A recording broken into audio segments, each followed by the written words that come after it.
Looking for a different approach in dry eye? Consider MIBO, perfluoral hexaloctane ophthalmic solution for treating the signs and symptoms of dry eye disease. MIBO, unlike other prescription drops, directly targets tear evaporation. Learn more at miebodifference.com. MIBO should not be administered while wearing contact lenses. They should be removed before use and for at least 30 minutes after administration of MIBO. In clinical trials, blurred vision and conjunctival redness were reported in 1 to 3% of individuals. For full prescribing information, visit the website.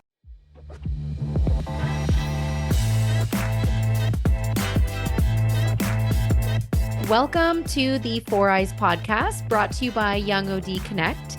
We give you a clear view into the young optometry world across Canada and the US, and we're your hosts, as always. I'm Dr. Amrit Bilkhu. And I'm Dr. Deepan Kaur. And we are kind of doing like a little spin-off, or I guess we could say like an update on one of our original episodes way back. Oh my goodness, like 4 years ago now. Holy moly. Maybe even 5. We started our podcast March 2020. So it's March 4th, 2020. Yeah, it's almost Or that's when we like let out our first episode. Yeah, it's almost been 5 whole years. Wow. So I'm oh still my God, yeah, our years. anniversary's coming up. Yeah, we should treat ourselves. Yeah. By recording this late at night when I want to go to bed. No, right. But we do it for the listeners. We do it for the listeners. Yeah. But for anyone who is not familiar with like our older episodes, way back when in our first year, we did an episode that's all about vision related headaches and how to identify when it's vision related versus non, and when is it urgent, all that kind of stuff. So we highly recommend you listen to that episode because it was way more professional than what we are now. But it was very structured and organized, really good, like, quick tips on how to manage them. 4 years later, Deepan and I, we've been in practice a lot and we've learned a lot of things along the way. And we said, why not refresh that episode with different things that we've learned, also including more tips on management of vision-related headaches, because there's so many options out there. And then, we just want to talk about like what treatments we've used, what treatments are new and upcoming, and kind of go through like our own opinions on that. So I'm excited to reboot it. Yes, me too. For everyone listening, we want to go over understanding what different types of headaches actually are, just so that, because there are tons of definitions to, define different types of headaches, and there are some certain characteristics that can make them all different. I think the most common one, one that we're probably more interested in are the tension headaches, because those are the ones that are more vision related. Mm-hmm. So those are often caused by prolonged eye strain, like you're on a computer for a really long time, you're doing a lot of focused near work for a long time, and you're noticing that eye strain, whether you have the proper correction or not. It could be due to poor posture, stress. You'll usually feel those headaches in the frontal area of your head or even on the side. You can even feel some pressure behind your eyes. These usually occur more at the end of the day when you're doing all your computer, or after you're doing all your computer work and near work. So these are people that work at a computer all day, work from home at a computer all day, students, because they are on a computer all day as well, or studying all day. Tension headaches is what I commonly will see at my clinic. Yeah, definitely too. I'm not gonna lie, is everyone just not walking around with a tension headache now? Like post. Well, I was gonna say, like I know, and that's, this is the other thing too. When you're in practice for a long time, the first thing you start thinking about is those tension headaches, and then the first question I'll ask is like, okay, how many hours are you on a computer or your iPad, or and when does it happen? And when does it happen? So those are probably the most common ones you guys will see in clinic. Mm-hmm. And then the lovely migraine headache. Oh yeah. So the headache is pretty severe. Like you feel it in a unilateral area of your head. Mm-hmm. You feel like this throbbing, pulsing feeling, and it's like moderate to severe pain intensity. Mm-hmm. You also can most likely get nausea or vomiting with it, and photophobia as well. Yeah. So these are like headaches where you are basically going into a dark room and avoiding all work together. And this can last for hours upon Yeah. hours. So it's not like something you can get through. Yeah. You have to stop all activity just to start feeling better. And you might have to take, like, sometimes Advil or Tylenol doesn't even help. Like, you Yeah. take Yeah. that, it doesn't work. Totally. So these are actual like migraines. Yeah. I feel like tension headaches are usually like that kind of dull throbbing ache. You can still kind of get through your day, right? People can kind of like walk around with a tension headache. They can still finish up Yeah. work, go Like it's, home. But a it's migraine is those like moms that have like, you're like, do you have headaches? They're like, all the all the time. time. But they're still in, you're sitting in your chair. And you're like, okay, Yeah, but but a migraine is more of like you really can't function. yeah. And then I find that a cluster headache is like worse than the migraine, right? It's cluster headache is like top of the line pain, the worst Hmm. you've ever felt. It's in Hmm. such a focal area, and I find that these ones are more like knife stabbing, right? Where you Yes. really feel like, okay, like something is wrong in my head. Yes. Almost like a drill is kind of like, working in there. I believe cluster headaches though happen for a shorter amount of time compared Yes. to migraines. Yeah. And they usually happen to young males, Oh, I cluster didn't know that. headaches. Yeah, young males. So also with cluster headaches, it's like it usually expands from the trigeminal nerve as well. So it can cause like meiosis, tearing, all this stuff too, just how it affects Oh. the neurons there. And it shouldn't be treated with Advil or Tylenol because there's a vasodilation effect and those medications can make it worse. Oh. So usually people who have cluster headaches kind of already know that's what it is and they'll just kind of probably use other kind of medications to help, Hmm. but I'm not gonna headaches. lie. I think I'm very confident I have experienced a cluster headache once in my life. And that's so funny. It's like I remember the exact night. I remember exactly where I was. Oh I gosh. strongly believe that it was alcohol related Oh, because this was in, yep. right? This was in university. It was a Christmas party that my roommates and I had. And, we drank a lot, a Oh, lot. this was like back in It's undergrad back in days. I'm like, I don't university days. remember this in No, no, no, optometry no. school.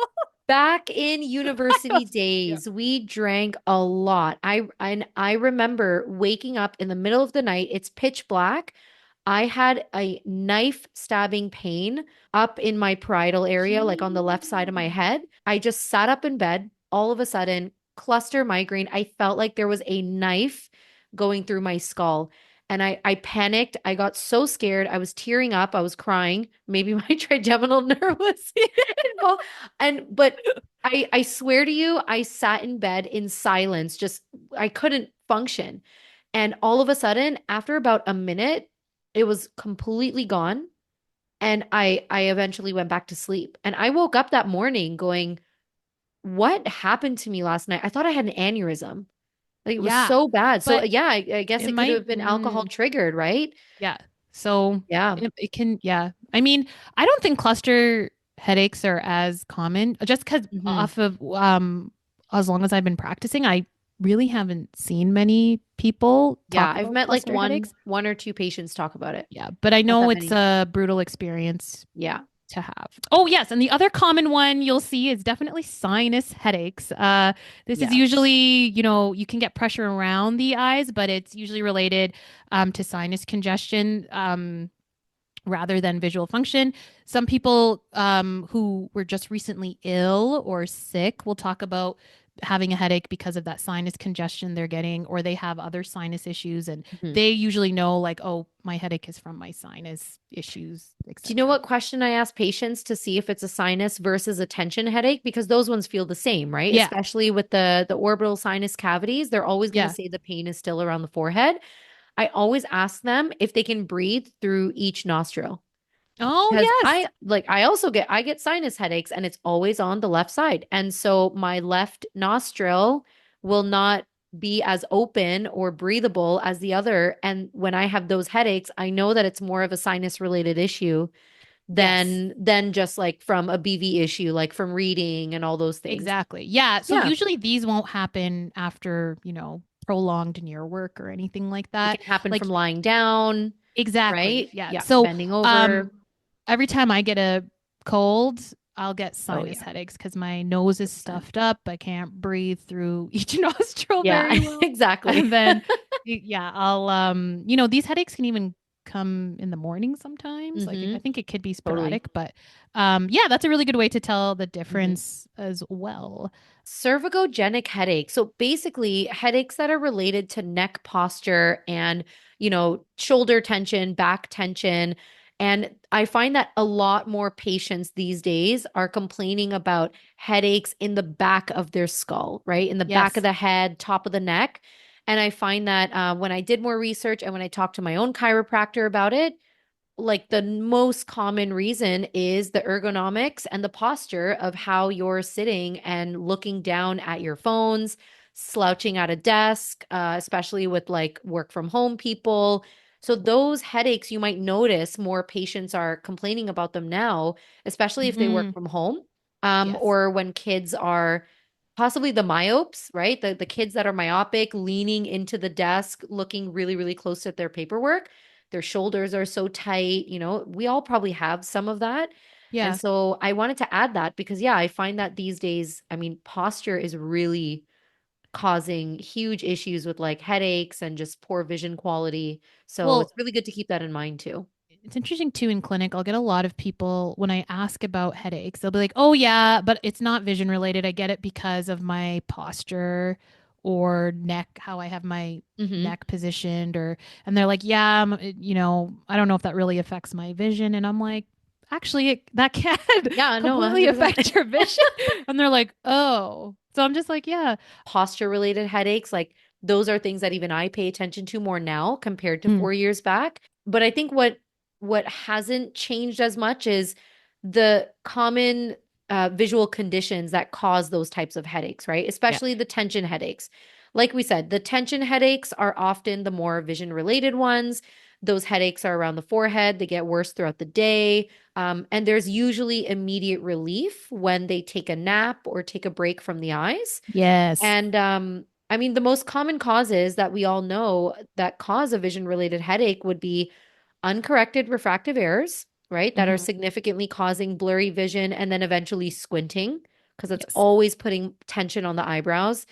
Accommodative issues, binocular vision issues, if they're getting some intermittent double vision, a decompensating Oh yeah. phoria, and then, of course, the photophobia, the light sensitivity. But Mhm. Deepon brought up another common cause of a vision related migraine off the podcast when we were kind of talking about this episode. She mentioned retinal migraines, and I want to learn more about Yeah. that because I don't know. I don't know what the difference of that is versus like a migraine with aura. Yeah. So just stepping back a little bit. So when we were talking about migraine headaches, yes, you can get an aura with Hmm. your migraine. Usually auras are a binocular phenomenon. So people Yeah. will notice scintillations, they'll notice like flashes of light, they'll get that kaleidoscope vision in Hmm. both eyes. It's not Yeah. just one eye.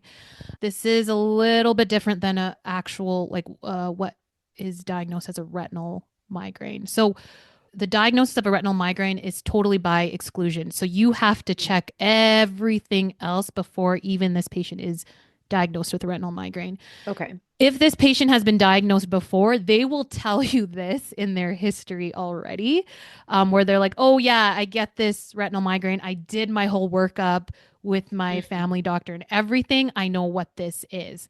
If Mm-hmm. they never even heard of what a retinal migraine is, you got to send them out for You have to that do whole workup. everything. Yeah. Okay. So, again, the International Headache Society defines a retinal migraine as a fully reversible monocular visual disturbance that Hmm. is not attributed to another disorder or systemic issue or anything like that. And they define it as it's usually associated with a headache or migraine. But Got this it. definition is very limited because there's quite a few people who get these retinal migraines Hmm. and never experience a migraine Just or like a a just like a headache. migraine with aura, right? I mean, we usually Yeah. say like, yeah, you could totally have an aura. That's like a warning sign that a migraine will come. But Yeah. then some people just get the aura and then they don't get the migraine. Like they just don't Exactly. get the Yeah. migraine symptom. Yeah. So is it mainly because I would assume then with a retinal migraine, you're getting, is it the same type of aura that they would notice binocularly? Like, do they get So these that's scintillations, kaleidoscope, or is it all random and different? so retinal migraines are not really well understood. Okay. There is a variation of symptoms. You can get scintillations, you can get flashes of light, you can get scotomas, you can get Yeah. blackened vision. And I know that's, we're trying to figure out the difference between like, amaurosis fugax and all that Yeah. stuff, Because I'm right? like, is it a risk for stroke? Is it a retinal Exactly. detachment or is it But a retinal there migraine? you can get symptoms from a retinal migraine where it can cause that reversible blacked out vision, but you don't have any issues with your Okay. systemic system or anything like that, right? So that's why they're a little bit more daunting and scary because imagine someone coming into your office and they're like, Hmm. "Oh, any changes to your vision?" And they're like, "Yeah, I get this like black gray patch on the left side of my eye. It like stays like Comes that and for 20 goes. minutes, but then it goes back to normal." And you're like, what? It's just like, what is happening Actually, here? no, that's so interesting you say that now because I'm already thinking about two patients literally in the last like 6 months that have said that. Yeah. And they Yeah. have said, I have this thing where I get like flashes or I get this Yeah. blackout of my vision for 5 to 10 minutes and then it comes back and I've done a stroke workup. And because the minute Yes. they say it, I think, okay, we're gonna have to get a stroke workup done. And they'll Yeah. say, I already did it and everything was healthy. Yeah. But I didn't know about retinal migraine, so I educated them on, well, you know what? If you did the stroke workup like a year ago, well, something can change, do the stroke workup again. Like you just want Yes. to make sure you just keep doing it then, just to make Yeah. sure every year you rule it out. But I Yes. guess, yeah, that could have actually just been a retinal migraine if everything was healthy. Yeah. Well, Yeah. I've had at least 6 patients like this in the last couple months, and I'm Wow. like, what is going on here? So Yeah. I had to look this up because I'm like, what is everyone just losing their vision right now? Like all these young people. Losing their mind. I know, but so these visual disturbances in a retinal migraine, they do last for about 5 to 20 minutes. It's not Hmm. maybe at most 60, but that's really pushing it. Yeah. And it can happen multiple times in a day. Oh, wow. But the triggers are similar to a trigger that you can get with a migraine. So, Got it. like stress or eating spicy foods or Hmm. being in a certain environment that triggers that. So, Got it.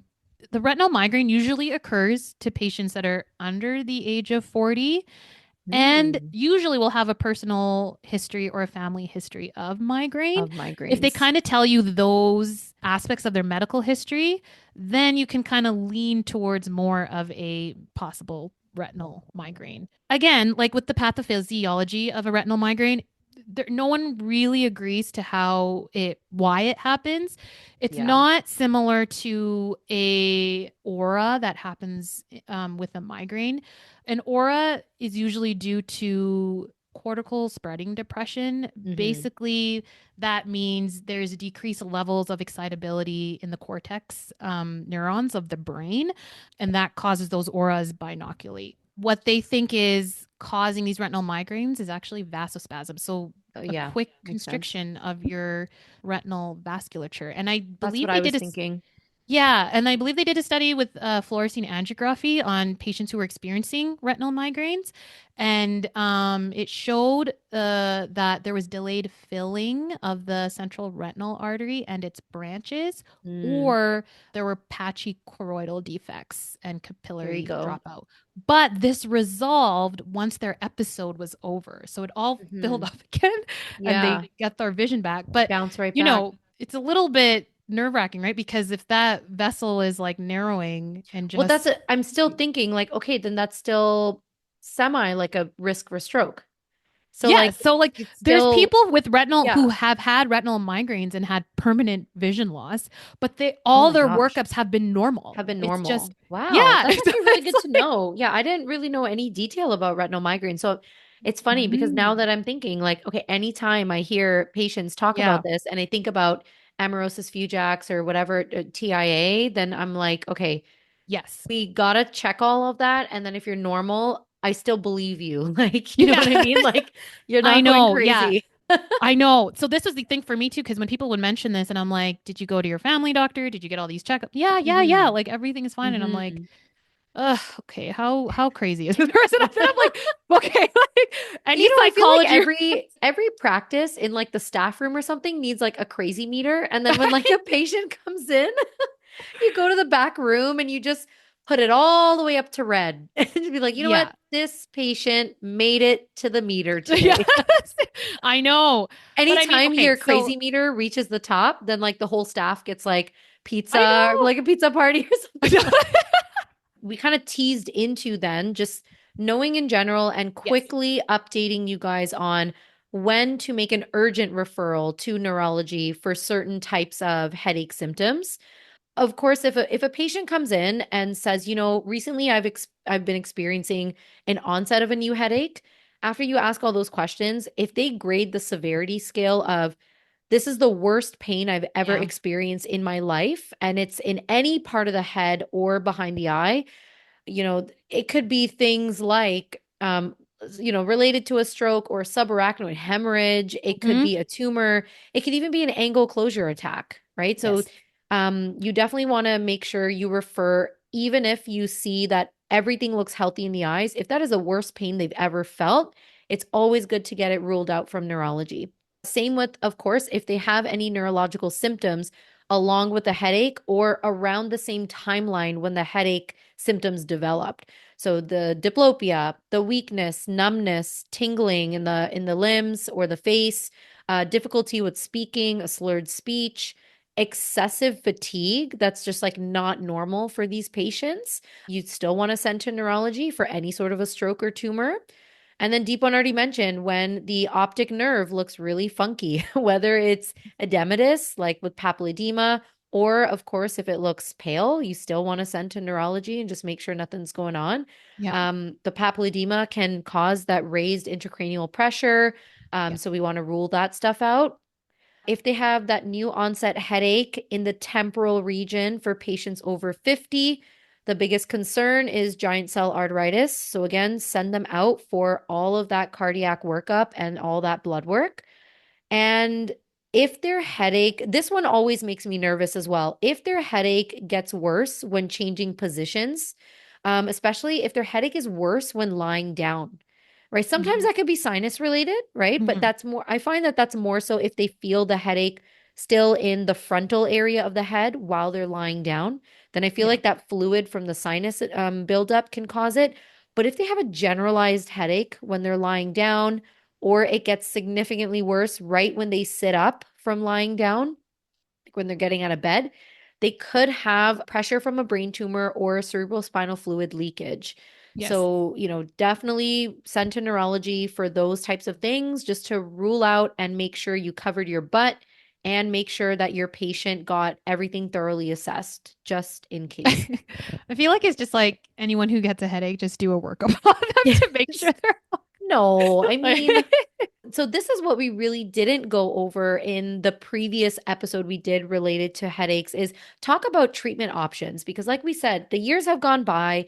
There's so many different treatment options out there for headaches. There's technology out there, there's tinted lenses, like there's specialty glasses, so many different things that we can talk about. And let's start with just how do we approach refractive errors to treat tension related headaches?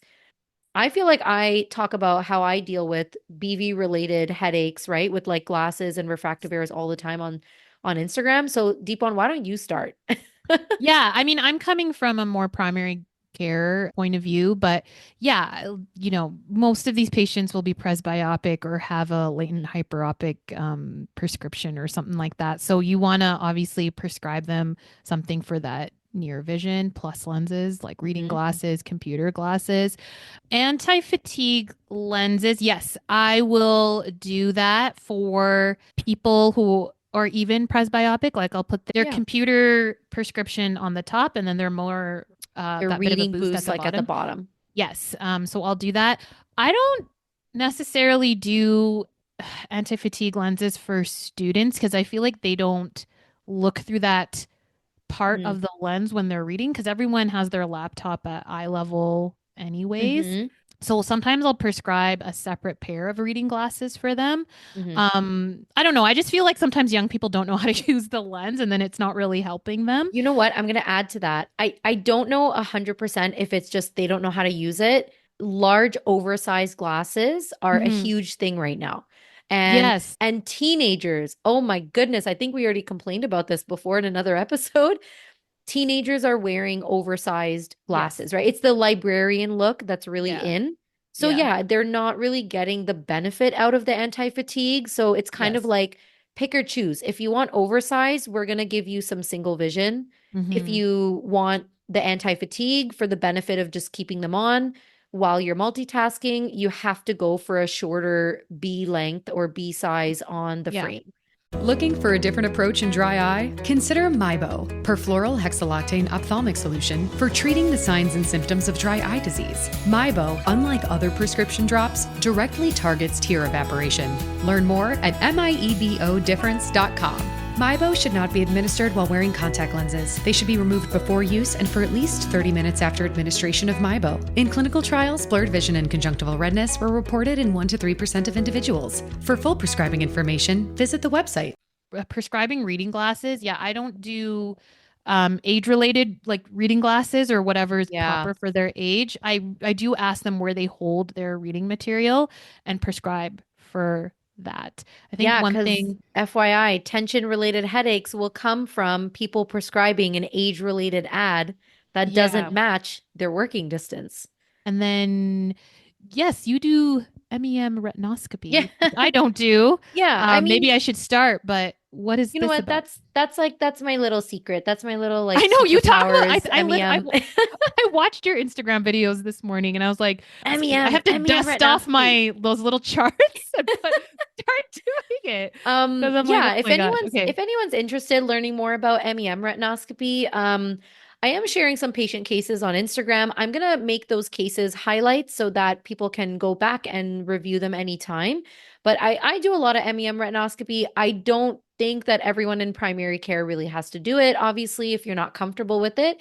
But when you start to learn more about how the BV system works and where these headaches are coming from, when you do MEM retinoscopy, just as a reminder, that's you have the patient read something at Harman's distance with good lighting, and you quickly scope their ret reflexes while they're reading something. You quickly neutralize the reflex, but honestly, what you're looking for is you want the healthy MEM response to be they're a low plus zero point 0.5 reflex in both eyes. So if they're Okay. not and they're asymmetric, then you can always consider like just bumping up or bumping down the prescription in one eye that's asymmetric. So, for example, if there's a higher lag, a lot of width motion in one eye, that eye might benefit from a quarter more plus or zero point 0.5 more plus for near. That's like a little BV trick. If their MEM is asymmetric, I find that that's when those people get the tension headache over one side of their forehead. And then the minute you add a little bit of plus or whatever you do, they're immediately like, "Oh my God, I feel like both of my eyes are working together now." Better. Okay. So that's a little tip if you want to learn more. I'm always happy to share more on Instagram, so message me and we can always talk more. And then to transition into like BV related headaches, NeuroLens is something we wanted to bring up. And this is not a sponsored episode by NeuroLens. Both of us don't use NeuroLens, but I'm Mhm. familiar with it and I've learned about it. NeuroLens is a really cool specialty lens that can be used in a primary care setting. I personally think that it's a great add-on for a binocular vision clinic or like a vision therapy office. These are specialty lenses designed to relieve headaches, in addition to eye strain, discomfort, and some, diplopia caused by BVD. And it basically incorporates contoured prism. So the prism RX that it creates is customized and it's like a gradual increase or decrease in prism that varies at different areas of the lens. So it's basically like progressive prism, which is really cool. And the way that I don't know obviously all the technology behind it, but the way that they measure it is they have this device that the patient wears, and they basically do a lot of eye tracking and phoria testing through that Mhm. machine at far and at near. So then it basically will blend all of that prism into the RX for far and near based on Oh. where the patient's looking. Yeah, the goal is to provide better alignment across different distances, right? Because our eyes are not working the same and not accommodating the same way, for far versus near. Right. So that's really cool. Like it's definitely a specialty lens. So the price is definitely different than a regular standard single vision prism lens. But they do also offer symptom surveys that you can like hand out to the patients so that you can screen who would really benefit from that lens if they scored significantly on that symptom survey. And so it's a more reliable way to let the patient know that they might want to invest in Right. a NeuroLens because it will significantly lower their symptoms. Yeah, I mean, there's been a lot of positive responses. I think it all depends because again, it's a specialty service. With any specialty service, I find that price is always something that Mhm. either patients are hesitant to pay for or ODs are hesitant to charge for, right? Because Mhm. ODs are too nice. And you're right, we're scared to talk about pricing with our patients and stuff like that. I didn't know exactly how it worked.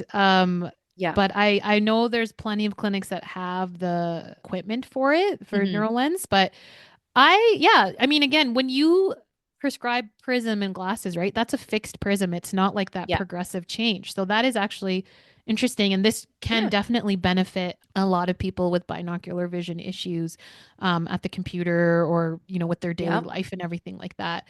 But yeah, that's more so, specialty lenses in terms of like correcting refractive errors, correcting Mm. BV issues.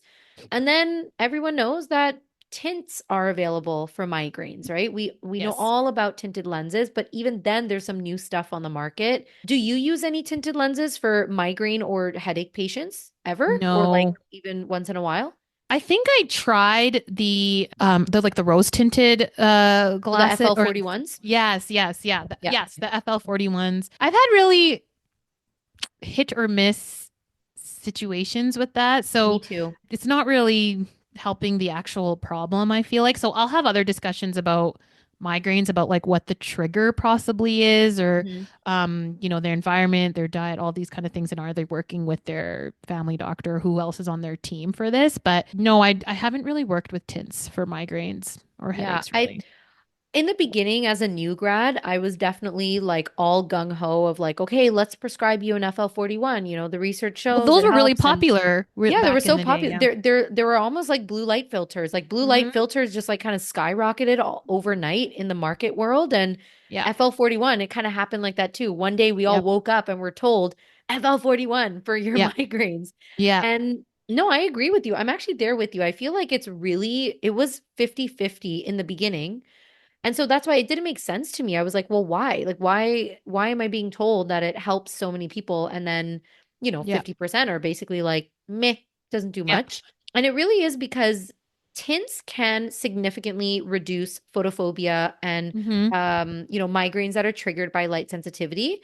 But people have different visual systems, they have different hormonal triggers, and like they have a different autonomic nervous system than the person sitting next to them. And so everyone responds differently to every tint color. So I Mm. love to use tints, but I don't know, for me there isn't like a one go-to tint. I've had headache patients love the FL-41.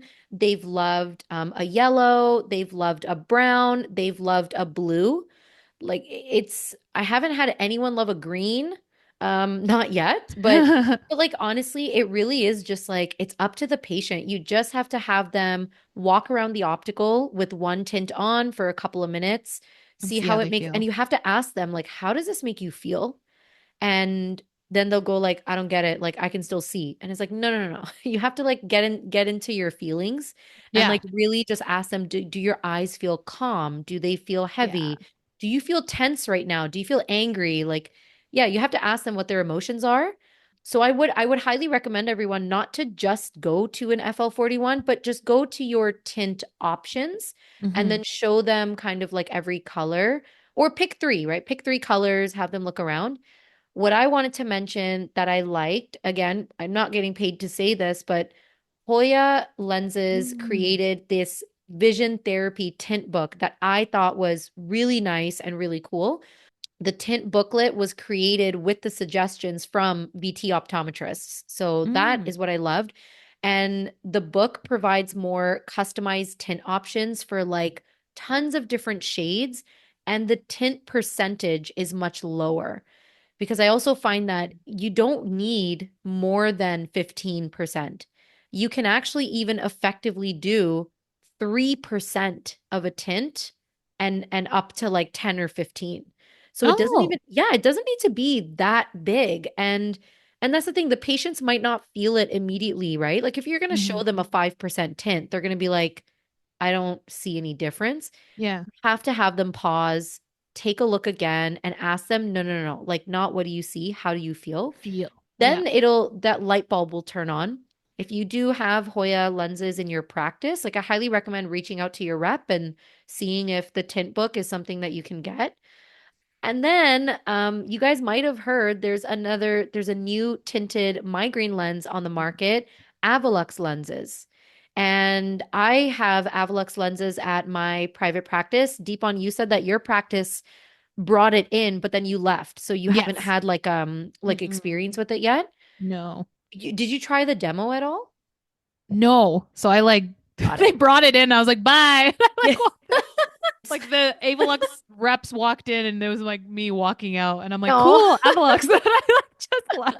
Again, I'm not getting paid to say any of this. We brought it in because we thought it would be a really, really great option for migraine patients. I find that like the way that you can market it as an OD in your practice, it's similar to what I just said about NeuroLens. Avalux has like good marketing tools. They have like social media pictures and stuff that you can do and brochures, but they give you a symptom survey that you can Mm. then give to your patients because again, it is a specialty lens. It is pricey. But if the patient scores significantly high on that symptom survey, you're more confident that they are going to benefit from that lens. And it may not prevent the migraines from happening, but it can significantly reduce the intensity of that migraine so that at least they can function, right, while they're having a migraine.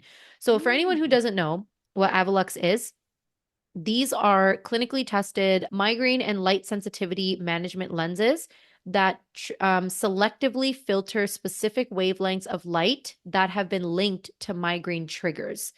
So in their clinical trials, that's what they found. They found that migraines that are triggered by light sensitivity are often triggered by blue and amber wavelengths of light. And Mm. interestingly enough, they found that green light can lower the intensity of the migraine. So the way that they created their tinted lens is to block out the blue and the amber, let in a bit more of the green. Okay. I basically have my vision therapist at one of my practices wearing them for me right now. She's my guinea pig. Yeah, because she gets monthly migraines related to Oh, her menstrual cycle. But she says that when the migraines are there, the light sensitivity is so intense. She's one of those in a dark room, yeah. vomiting, in bed, can't function. But do So these have a tint as well? Like, yes. So I've tried oh, them out just to see what the tint feels like. I honestly found like my vision was a lot clearer when I had them on, but it's very yellow. I just don't like yellow. Like again, I said everybody likes different colored tints, right? I'm not a yellow person. I love blue tints. Like for my mm, eyes, it's like, yeah, even FL-41, I don't like it. My mm, eyes are ugh, like so annoyed. The yellow was okay. It's not terrible, but it is pretty yellow. So they give you demo lenses so that people can try it in the office and just make sure hmm. like it's not too, uncomfortable for them. And so my therapist, she tried them out for a month now. And she said that when she had her migraine attack last month, she put them on and she said it was better.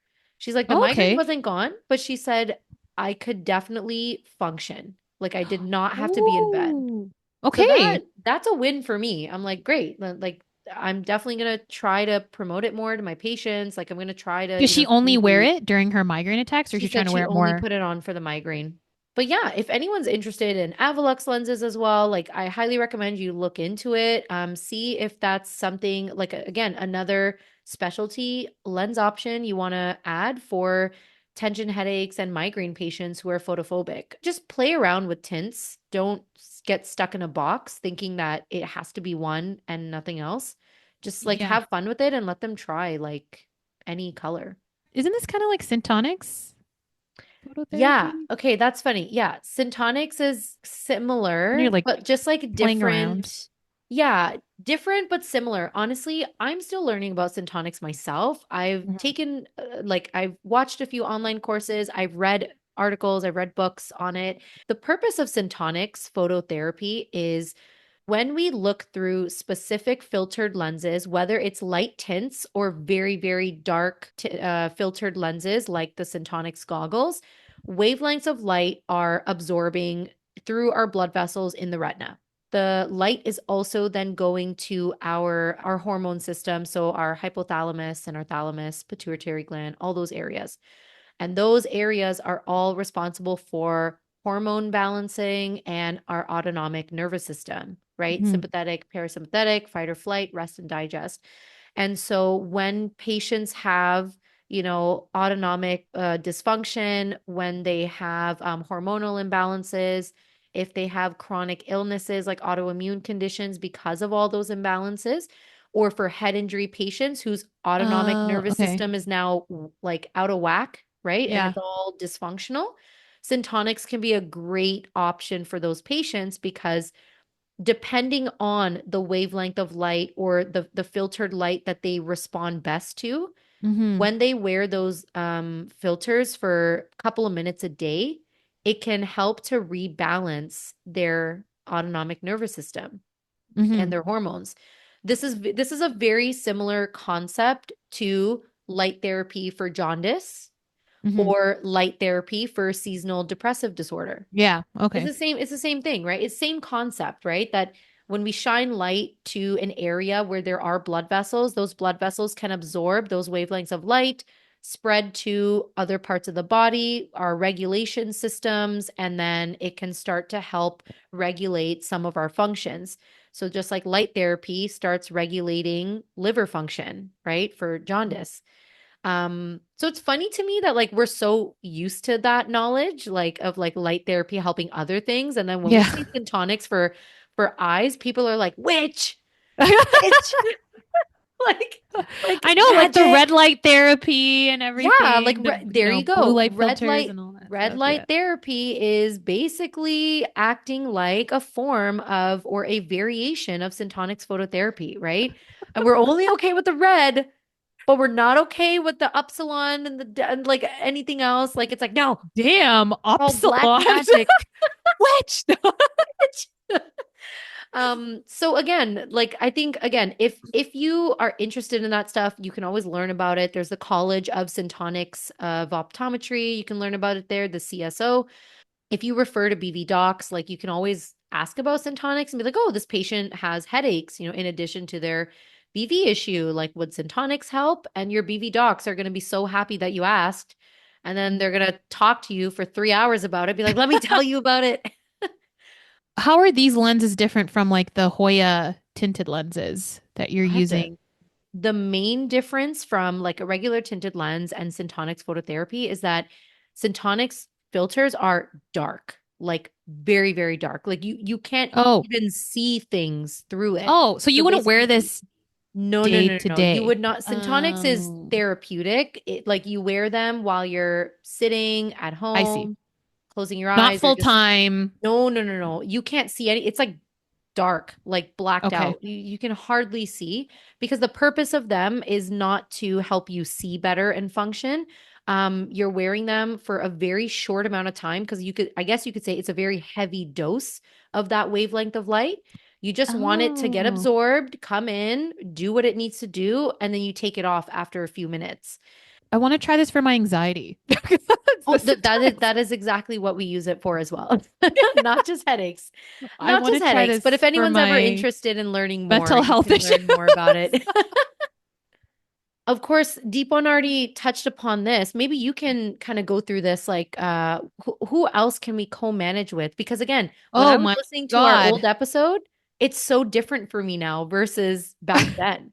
Well, Like, I mean, you still can co-manage with all those same thousands of people that we said yeah. like 5 years ago.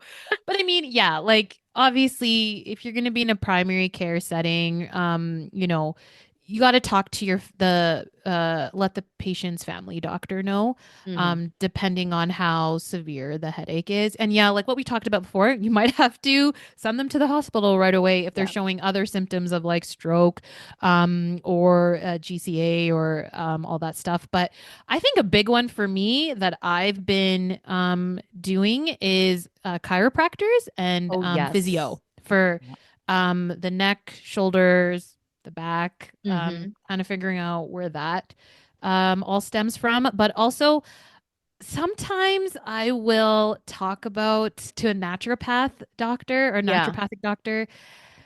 I mean, I live in Alberta, so we're very like it's a very not as open-minded province Mm, when it got comes it. to these alternative sort of Hmm. therapies or medications. Not like saying anything bad about Alberta, but I'm just saying like there's a different mindset here when it comes to that.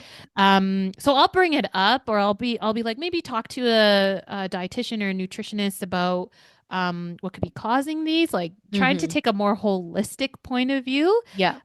But again, I feel like that hasn't always worked for me, but when I talk about chiropractors and physio, I'll definitely bring that into the conversation. Hmm.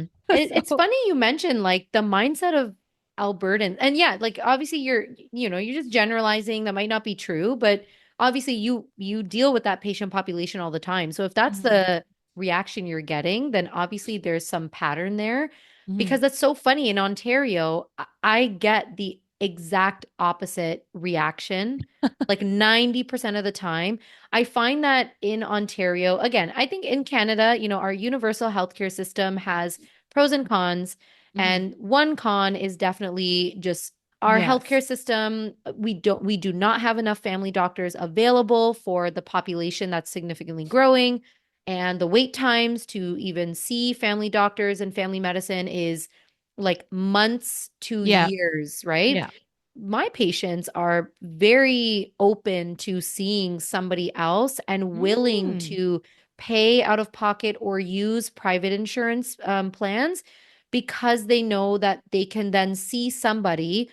earlier, and try something else while they're waiting for their family doctor's appointment or to be registered to a family Yeah. doctor because a lot of people Right. still aren't, which is Right. really sad. And I'm not going to lie, I usually tell patients like I am more of a functional medicine mindset now, anyways, compared to 4 or 5 years ago when we recorded the first episode.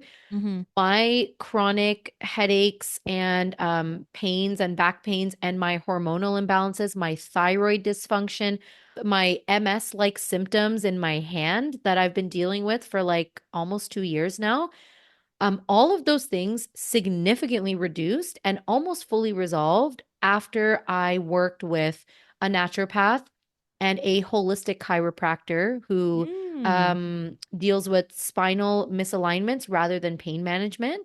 And even with the naturopath, like then from that naturopath, I learned about, lymphatic drainage massages Yeah. rather than pain massages. Learning how to do more stretching, journaling, like all these other things, and changing diet. I've gone caffeine free, gluten free. I'm lactose free now. Like, obviously, this was not all overnight. This was a Mm-hmm. 2 year journey. Hmm. And now I'm at a place where I'm so much better than 2 years ago. Hmm. But I think that alternative medicine is for patients who I think are more motivated for long-term resolution and management Yes. rather I think, than short-term resolution. yeah, I think that's the key word, the motivation part you're It's talking about. motivation. It has to be. Um, yeah, obviously we're still in a society where it's like more Hmm. of a quick fix situation. I Yes. still get patients with their kids coming in, where they go to a family doctor because of an eye infection and they're just handed an eye Yeah. infection, quote unquote, which is not a real Yeah. eye infection. And they Hmm. just are given antibiotic eye drops. And the Yep. parents will come in and be like, can you just prescribe me more of those drops? And I'm like, How do you Let's just just have a want that? conversation right now. We're gonna sit Yeah. down and talk about some stuff. Yeah. And then, it's just I like to be from more of a holistic approach as well, but it's just I think, yeah, on the western side of Canada a little bit, it's more prescribe me something, just Yes. prescribe me something because I don't Yep. want to pay for this, and I don't have time to do And I that. don't want to wait. I don't have time. Yeah. Yeah. Yeah. Don't want to wait. So, and most of these people do have family doctors and things like that, but I don't really notice a lot of, like there's a kind of population here that has that holistic approach that is not as popular here, I would say, as it probably is in, Vancouver, Yeah. BC and Ontario. Just say it, Deepon. You live in cowboy country. Yep. Yep. If So anyone who's not this familiar is, with Alberta, that is basically the wild, wild west of Yeah. Canada. So Yeah.